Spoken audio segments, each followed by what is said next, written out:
Vá. Bem, gente, boa tarde a todos e a todas. Sejam bem-vindos a mais uma aula de filosofia, mais uma sexta-feira filosófica, mas aqui do segundo ano, né? Bem, pessoal, como vocês sabem, o nosso tempo ele é sempre muito curto, é sempre muito corrido, e a distância entre as provas é sempre muito pequena, né? Então, nós teremos, na semana passada, nós tivemos a correção da nossa avaliação. E aí teremos duas aulas até o dia da nossa prova, essa e na semana que vem, tá bom? Então espero que vocês aproveitem, revisem essa aula, porque é muito importante, tá bom? O conteúdo que a gente vai iniciar hoje, pessoal, é muito interessante, porque pela primeira vez nós vamos sair da Grécia, nós vamos sair da cidade de Atenas, nós vamos visitar uma cidadezinha da África. E depois a gente vai lá para a Europa, para a Itália, mais especificamente Roma, tá bom? Que é onde viveu o nosso filósofo, o Santo Agostinho. Né? Professor, a gente vai estudar um santo? Pois é, para vocês verem a relação que a Igreja Católica ela teve com a filosofia durante um período chamado de Idade Média. E aí, pessoal, eu vou pedir que vocês peguem aí uma folha do caderno, né? A própria caneta, um lápis, porque vocês vão precisar anotar algumas informações importantes que eu vou dar para vocês, ok?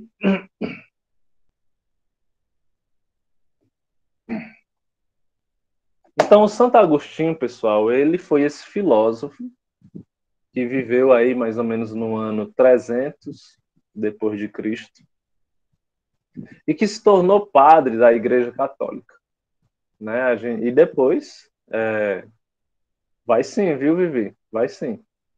A gente sabe que a pessoa ela só ganha esse título de santo depois que morre, né? Porque durante a vida as coisas acontecem de uma maneira muito difícil, muito complicada. E o Agostinho ele teve algumas complicações porque ele nem sempre foi católico, né? Ele fez um movimento contrário do que a gente faz, né?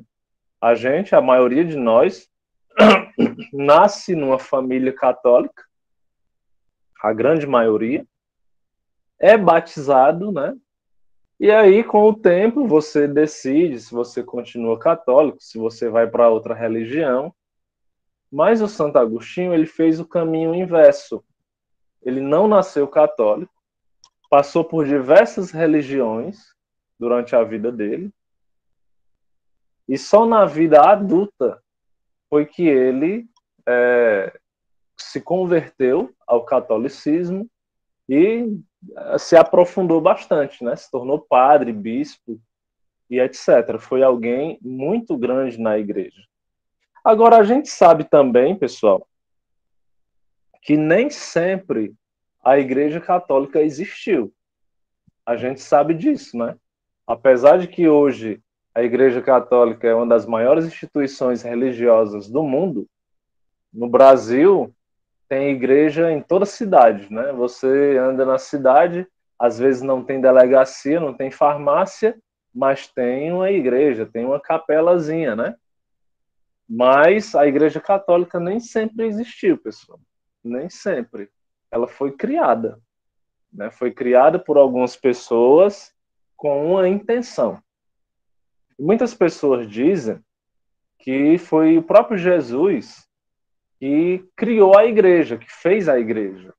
Mas Jesus não fez igreja nenhuma, certo? A gente vai comentar isso um pouquinho agora. Então, assim, ó, nós saímos lá da filosofia de Atenas, né?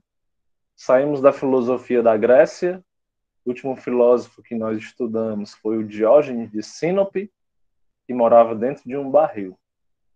E os anos foram se passando, né? A gente viu que Alexandre invadiu a cidade de Atenas, que o Império Macedônico foi crescendo, foi tomando proporção. E naquele período era muito comum haver guerras, era muito comum haver invasões de territórios. E a formação de impérios também estava acontecendo de uma maneira muito efervescente. E na antiguidade, talvez, se a gente pudesse escolher assim um império que teve grande destaque, o império que é considerado o maior de todos, se fosse escolher só um, eu escolheria o Império Romano. O Império Romano, pessoal, ele foi crescendo, foi invadindo outros territórios e ele foi tomando uma proporção imensa. O Império Romano era muito forte, principalmente no que se refere ao seu poderio militar.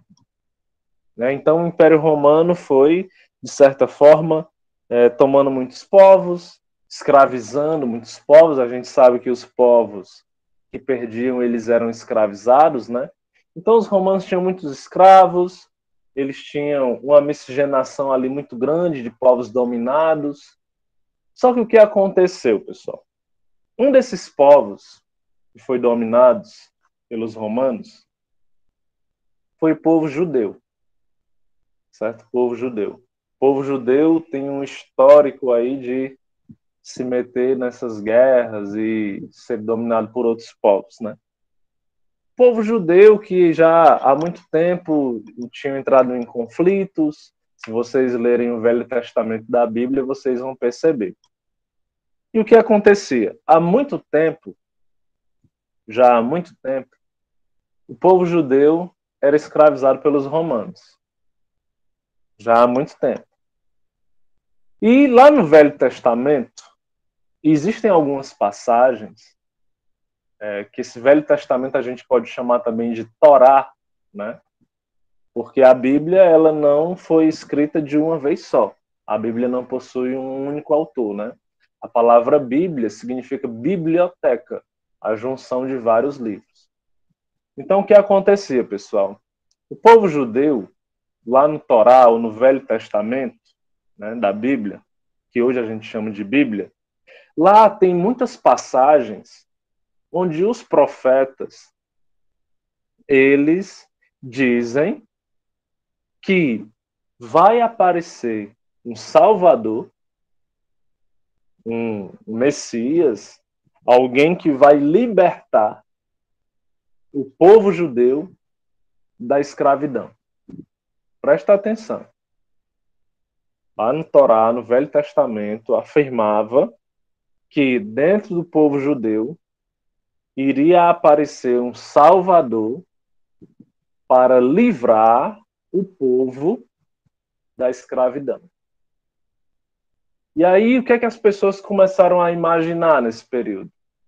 Começaram a imaginar que surgiria um príncipe, que surgiria um rei, que surgiria uma espécie de super-herói. Esse indivíduo ele iria formar um exército muito forte e iria guerrear contra os romanos, iria sair vencedor e finalmente livraria o povo da escravidão. Olha só, parece enredo de filme, de novela, né? Só que o que é que aconteceu, pessoal? Esse Salvador, esse super-herói, esse rei que eles tanto esperavam, apareceu na figura de Jesus. Jesus. E aí, se vocês pararem para pensar, Jesus ele não era nada daquilo que os judeus pensavam, que aquele povo pensava, né?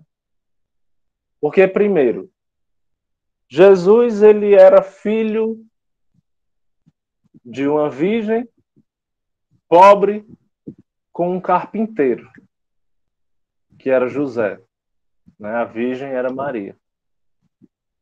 De início, acredito que para José já foi muito difícil assumir Jesus. Porque imagina aí, imagina que você namora com a gata, né? E aí a gata é virgem. A menina que você namora é virgem. E aí ela chega um dia e diz: Ei, José, tem uma notícia para te dar aí, ó, cara. Aí José, diga, Maria, tô grávida. Mas grávida? Como assim? Como assim você tá grávida se a gente nunca coisou, né? Você disse que era virgem. Como é que você tá grávida? E aí Maria, não, eu tô grávida do Espírito Santo. Eu vou dar a luz ao Filho de Deus. Imagina aí você acreditar numa história como essa. Imagina aí a menina chegar, dizer que tá grávida do Espírito Santo. Tu é doido, mano. É uma situação muito Ninguém complicada. acredita. Nem José acreditou. Sabe o que é que teve que acontecer? De acordo com a Bíblia, Deus teve que mandar um anjo. Teve que aparecer um anjo no quarto de José para ele poder acreditar, porque ele estava puto. E qualquer pessoa ficaria. O anjo Qualquer que foi o pessoa anjo ficaria. Gabriel. Foi o mesmo anjo que apareceu lá para Maria. Então, foi uma situação muito difícil. José teve que ter muita fé, mas depois assumiu, né? Depois que ele viu o anjo. E aí Jesus seguiu dentro dessa criação, aprendeu a ser carpinteiro juntamente com seu pai, né? E José e Maria tiveram outros filhos também. Jesus teve irmãos. E ele aprendeu a ser carpinteiro e era um homem extremamente simples. Extremamente simples. Pobre e simples. Muitas pessoas dizem que a história de Sócrates se parece muito com a história de Jesus. Primeiro, Sócrates nunca escreveu um livro, né? Como vocês sabem. Jesus, gente, Jesus também nunca escreveu nada. Se alguém disser que a Bíblia é a palavra de Jesus, está mentindo. Jesus não escreveu uma vírgula da Bíblia. Na Bíblia você não encontra o livro de Jesus. Você encontra Mateus, Marcos, Tiago, Paulo, mas você não encontra o livro de Jesus. Porque Jesus nunca escreveu nada. O que tem lá são histórias contadas pelos discípulos, assim como Platão escreveu as histórias de Sócrates. Professor, Oba, pode falar. a Thaís está pedindo para você aceitar ela. Vamos ver. Pronto. Segundo, pessoal, Jesus, ele era totalmente desapegado dos bens materiais. Vocês devem lembrar da passagem onde um jovem rico se aproxima de Jesus e pergunta: Senhor, o que é que eu preciso fazer para entrar no céu? O que é que eu preciso fazer para ser salvo? Aí Jesus olhou assim e disse: Rapaz, guarda os mandamentos. Honra teu pai e tua mãe, honrar a Deus, né? Faz essas coisas, guarda os mandamentos. Aí o jovem olhou assim e disse: isso aí tudo eu já faço, Jesus. Isso aí tudo eu já faço. Aí Jesus olhou assim para ele, né? E disse: você já faz tudo isso? Tem só mais uma coisa que você tem que fazer. Você pega tudo que você tem, vende, dá para os pobres, e aí você me segue. Desse jeito, eu garanto que você vai para o reino de Deus. Aí o jovem coçou assim a cabeça, né? Olhou assim para um lado, olhou para o outro. Assim, porra, vender tudo que eu tenho. Meu PlayStation 3, minha Pop 100, meu tênis da Nike. Porra, ter que andar só de chinela havaiana agora. Aí foi se afastando assim: Ei, Jesus, eu acho que minha mãe tá me chamando ali, ó. Já eu apareço aqui. E até hoje. Até hoje. Então, Tem um outro ditado que diz que é mais fácil um camelo passar por um buraco de uma agulha do que um rico entrar no reino de Deus. Então, as coisas que Jesus pregava, elas tinham uma ligação com uma simplicidade, com um desapego aos bens materiais enorme, pessoal. Enorme.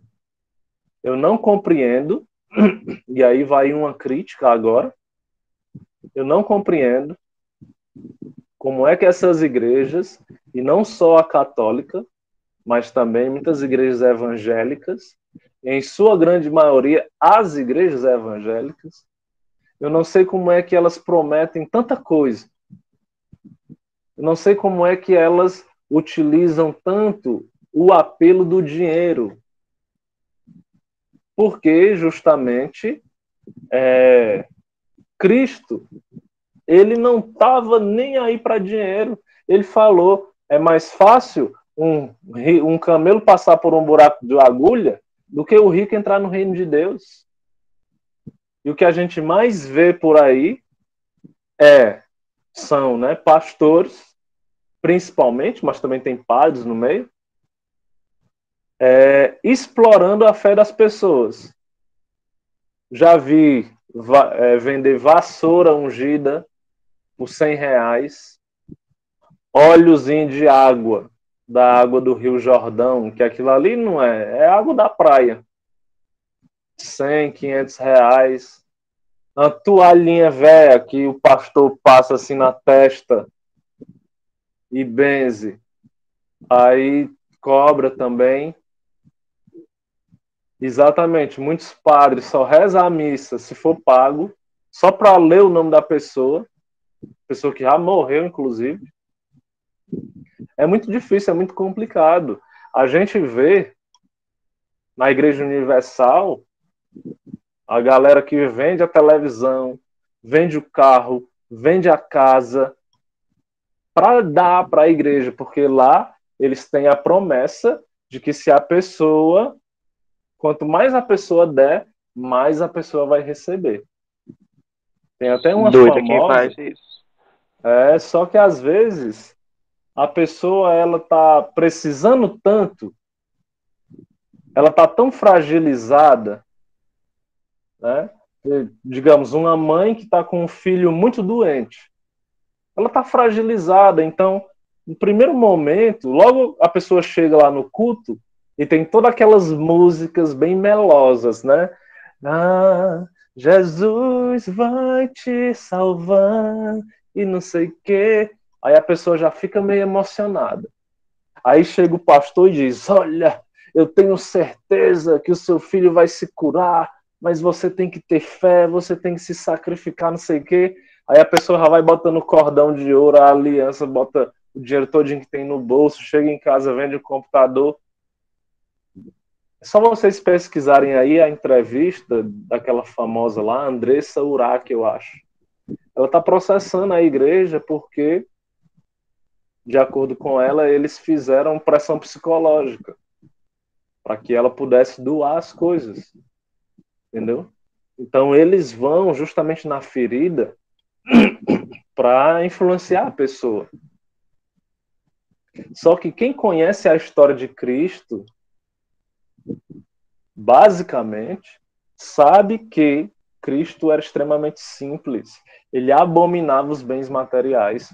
Inclusive, quando ele chegou no templo, que ele viu as pessoas vendendo coisas ao redor do templo, Jesus, ele não foi bonzinho, não. Ele saiu quebrando tudo.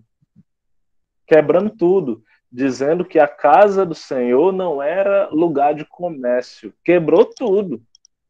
Não era essas pacificidades todas que as pessoas chamam, né? Jesus andava com uma prostituta, Jesus perdoava os ladrões, os discípulos de Jesus eram pessoas extremamente simples, pescadores, em sua grande maioria.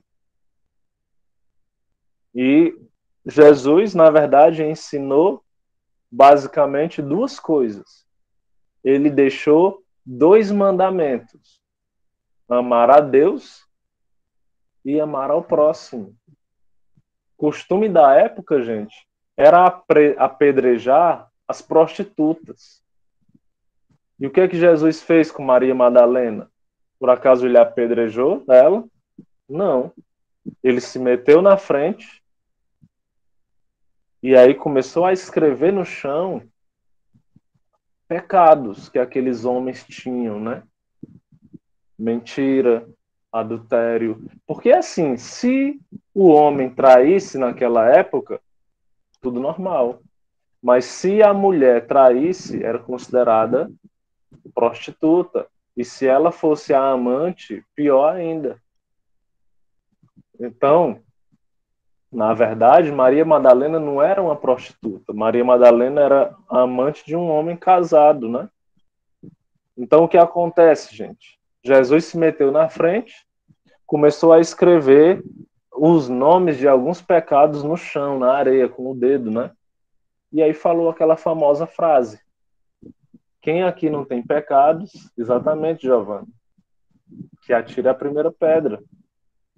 E aí os homens, eles começaram a ler os pecados que Jesus tinha escrito no chão e começaram a perceber que eles tinham aqueles pecados. E aí eles foram saindo fora. Então, Jesus, ele não ensinou ninguém a ser intolerante, não ensinou ninguém a ser preconceituoso e não ensinou ninguém a acumular dinheiro e riqueza. Ele ensinou exatamente o contrário. Só que o que aconteceu? Ele foi torturado pelos militares de Roma, soldados romanos, os militares, torturaram Jesus até a morte, crucificaram, e aí depois que Jesus morreu, coube aos discípulos levarem a mensagem de Jesus. Certo? Depois que Jesus morreu, ficou aí para os apóstolos levarem a mensagem. Os apóstolos também foram sendo mortos de um a um. Pedro, para vocês terem uma ideia, ele foi enterrado de cabeça para baixo. Aliás, Crucificado, foi não? crucificado de cabeça para baixo, exatamente. Crucificado de cabeça para baixo. Teve outros que foram tiveram os membros todos cortados do corpo. Enfim, mortes horríveis. Só que já era tarde, porque a mensagem de Cristo ela já estava espalhada ali por grande parte da Europa, grande parte ali da África, da Ásia Menor. E o que aconteceu? O cristianismo era uma ideologia, ainda não era uma religião, era uma ideologia, uma forma de vida muito comum entre os pobres. Muito comum. Porque lembrem, o rico, para ele se tornar um cristão, um seguidor de Cristo, ele tinha que fazer um voto de pobreza, ele tinha que se tornar um Diógenes de Sinope quase. Ele tinha que abandonar tudo para seguir. Então, o rico, ele tinha que abandonar muito para seguir. E o pobre tinha que abandonar o quê? Quase nada. O que é que o pobre tem na vida? Não tem quase nada. Então, para os pobres, era mais fácil, entre aspas. E aí a ideologia cristã foi se espalhando, até que chegou uma época em que o imperador de Roma era Constantino. Anotem aí. Chegou uma época em que o imperador de Roma era Constantino. Aquele que fez Constantinopla. Pois é. Esse imperador Constantino, gente, ele era muito esperto. Muito esperto. Ele percebeu que o número de cristãos estava aumentando demais no Império Romano. Aumentando demais. E os cristãos, eles eram afrontosos. Porque os soldados chegavam para cobrar os impostos, que eram altíssimos, e diziam assim, ó, ou você paga ou você morre. Sabe o que é que o cristão dizia? Pode matar. Não tenho medo de morrer, não. Se você me matar agora, eu morro feliz porque eu vou me encontrar com Deus. Eu vou me encontrar com Jesus. Pode matar. Percebam aí como eram afrontosos. E aí, gente, o Constantino, ele percebeu que se ele matasse todos os cristãos, a Maria ia ter que matar a gente demais. Foi aí que ele teve uma ideia genial. Sabe o que foi que ele fez? Ele diz o seguinte: de acordo com Constantino, apareceu um anjo enquanto ele dormia. Naquela época aparecia anjo demais, né, mano? Acho que Deus podia mandar uns anjos hoje em dia para dar uma força aí para nós. Brincadeiras à parte, dizendo Constantino, né, que apareceu um anjo no quarto dele. Ele dormia com a janela aberta lá no palácio, né? Aí o anjo entrou e esse anjo deu uma missão para ele, uma missão que ele nem queria, mas o anjo deu a missão. A missão era a seguinte: Constantino, a partir de hoje, você será o líder espiritual das pessoas. Deus, ele vai falar diretamente com você e você vai repassar para as pessoas. Você é o novo profeta de Deus aqui na Terra. Aí Constantino, tá bom, eu nem queria, né? Mas como foi Deus que mandou você aqui, eu aceito a missão. E aí no outro dia, Constantino convocou uma reunião com toda a população, principalmente os cristãos, para dar a notícia, né? E como o cristianismo, pessoal, ele era bastante popular entre os pobres, analfabetos, somente naquela época a nobreza tinha acesso à educação, né? A grande massa populacional era formada por pessoas do campo, que não tinham acesso à cultura, né? Então as pessoas acreditaram em Constantino.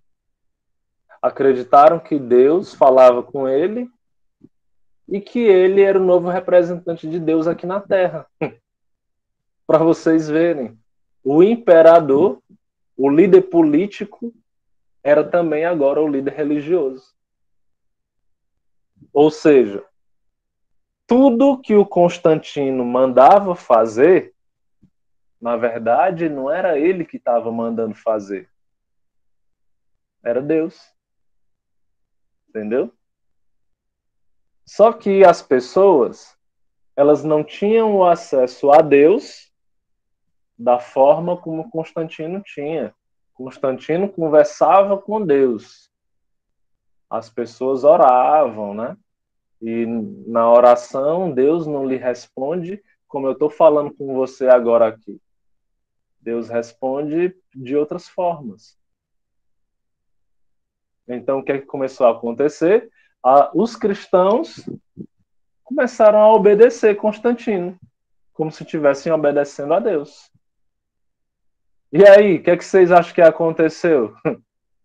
Será que Constantino tinha boas intenções com essa Ele história? começou a pregar a palavra?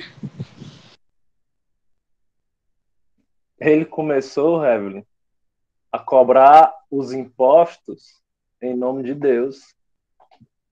Ué, Sim, gente, Deus, ele quer que vocês se sacrifiquem. Ele quer que vocês demonstrem o amor que vocês têm por ele.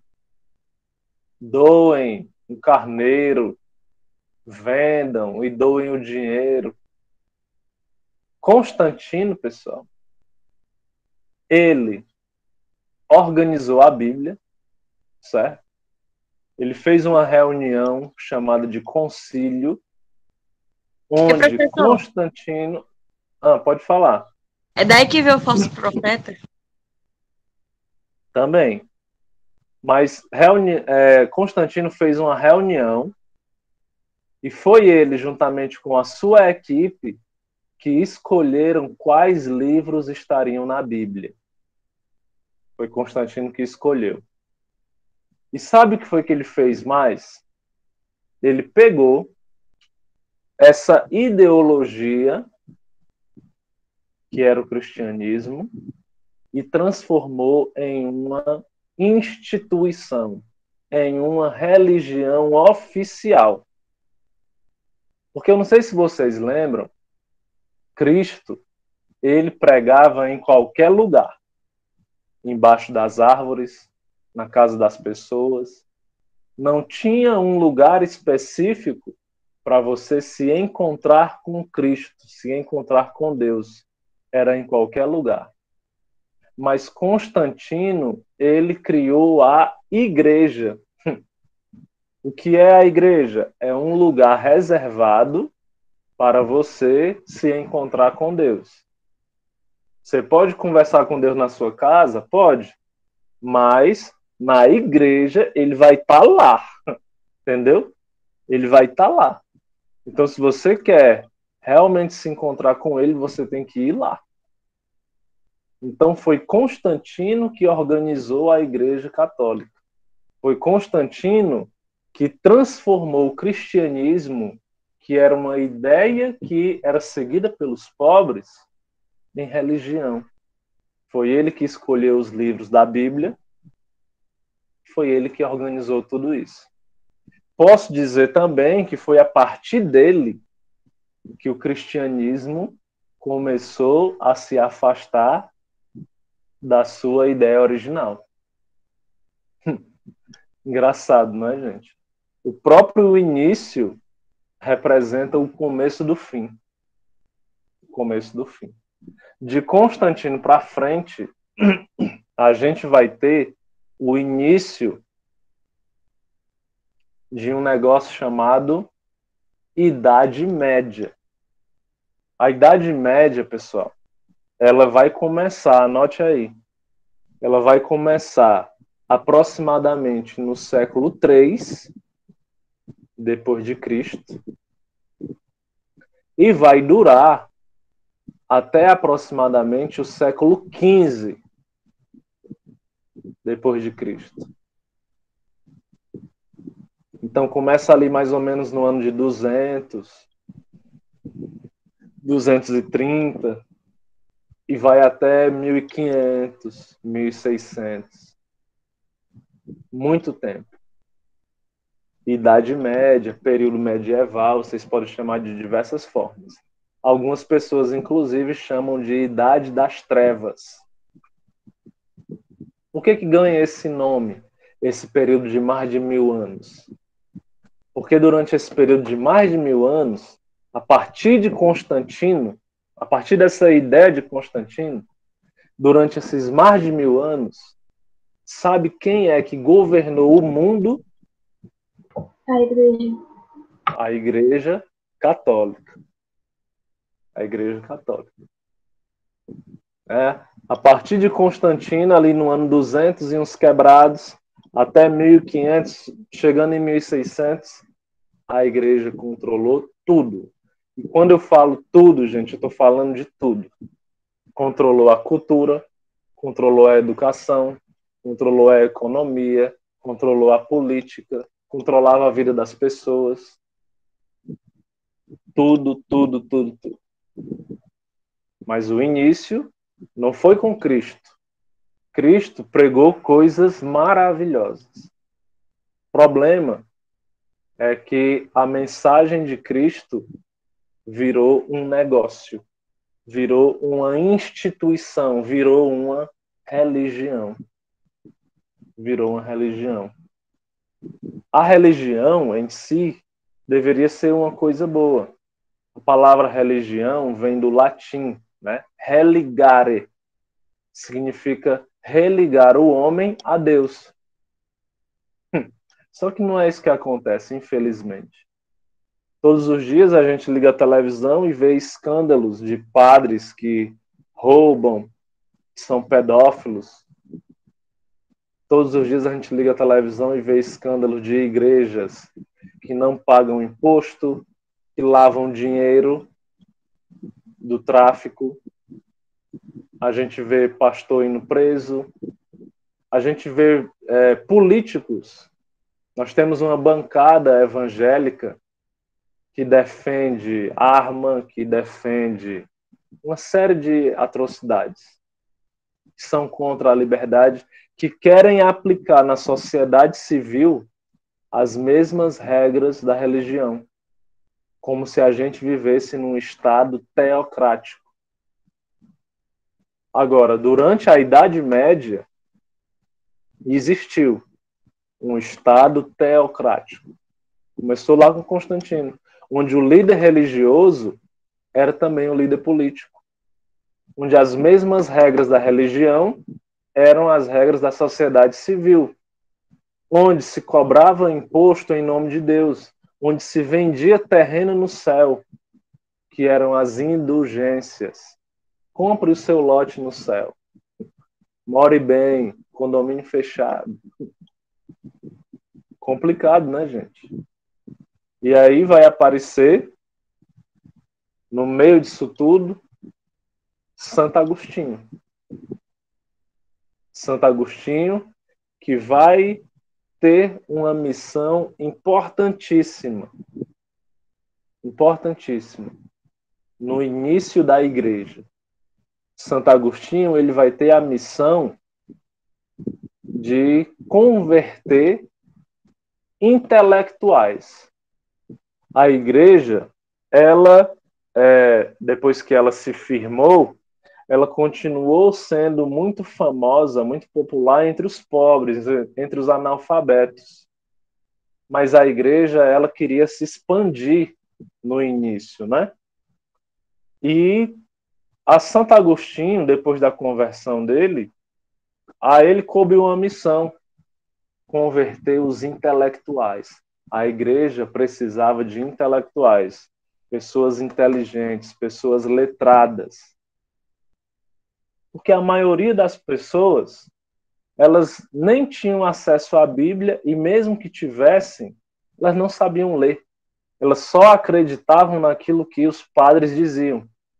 Então era muito fácil enganar. Mas esses intelectuais não. Então Santo Agostinho teve essa missão de levar, de divulgar a mensagem do cristianismo para esse povo que era inteligente, para esse povo que era intelectual.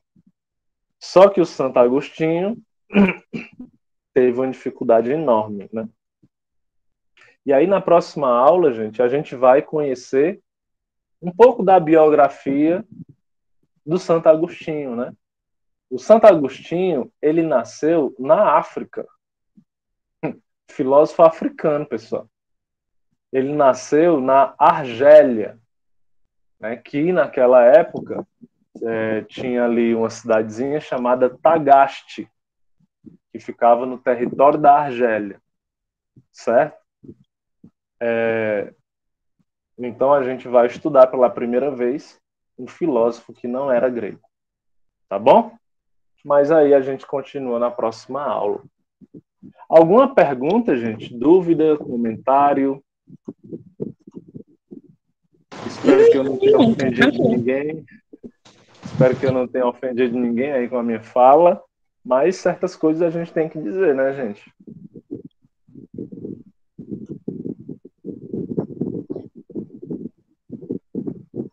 A Bia está dizendo aqui que o problema é que começam a se aproveitar de Jesus para falar o que quer e manipular as pessoas. É exatamente isso, né? Exatamente isso. Sem falar que hoje, mesmo tendo acesso a muita coisa, as pessoas continuam sendo enganadas, né?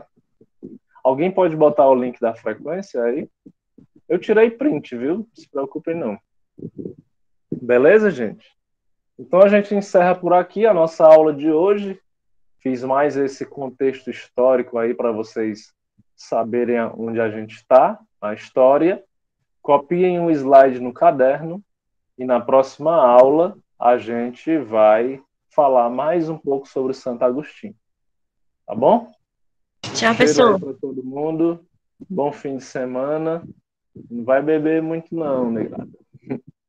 Um cheiro. Até mais. Tchau. Tchau.